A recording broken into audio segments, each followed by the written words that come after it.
Okay, look, it's really a simple idea. I mean, he's an actor. He knows the Book of Romans. Um, I've seen him perform, and I've seen him at two different churches, and he's great. He uses Eugene Peterson's The Message, and people get it. It's great. And so I'm thinking, what we do is we get a camera, we get in a car, we take him downtown Houston, we get out, we hit record on the camera, we walk around a few blocks, see quotes of the Book of Romans, the first 8 chapters, and then we hit stop. It's done. I mean, come on, how difficult can that be? When I was first approached about the project, it was interesting because I did believe that Ken misspoke when he said the words "one take." I thought it came out of his mouth, but he really didn't mean that. I'd never heard of that before. I mean, I had seen some examples, but they were, maybe 5-6 minutes long kind of deals. An hour long in and of itself in one take, just hoping that nothing goes wrong. It was very interesting and almost a miracle to pull off to me. Most Steadicam shots last 2 to 4 minutes. Some as little as, I think the average they said sometimes is 20 seconds. So when you start to go beyond a minute into 2 minutes, 3 minutes, 4 minutes, the fatigue just skyrockets. It becomes exponential. I was thinking about the size of the crew, because if we're gonna have this free-flowing camera with the talent, I mean, if you have the whole parade of crew members behind them, that really limits what we can do and where they can move and stuff. And just it only takes one person to not be paying attention, and like all of a sudden they're just like looking around in the back of the frame with a big part of crew T-shirt on or whatever. We really don't know what's coming. At about 5:20, the sun is basically it's gone.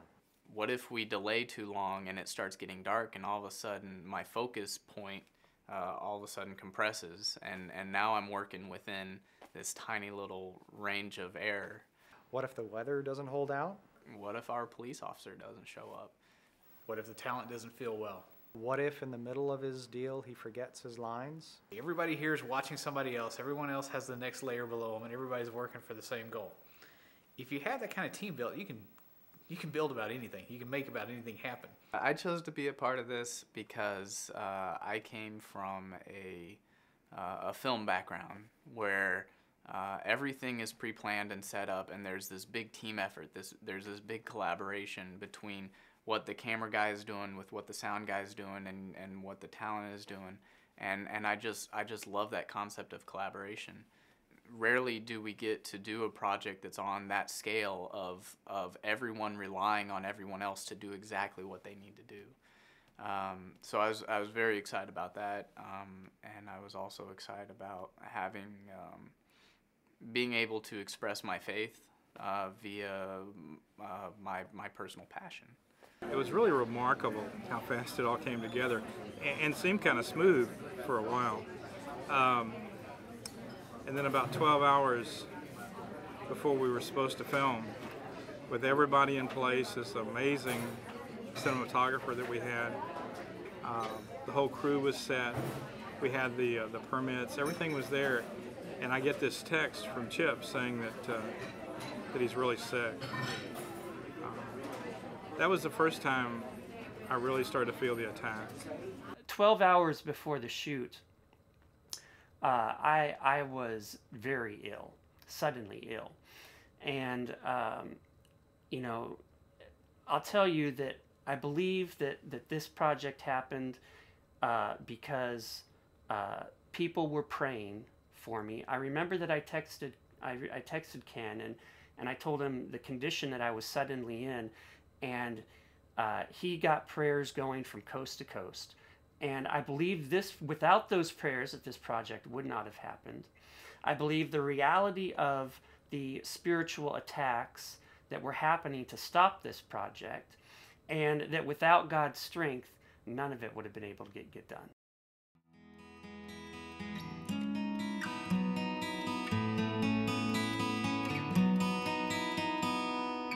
One man stood for a nation. One man stood up for you and me. One man went further than that he could be.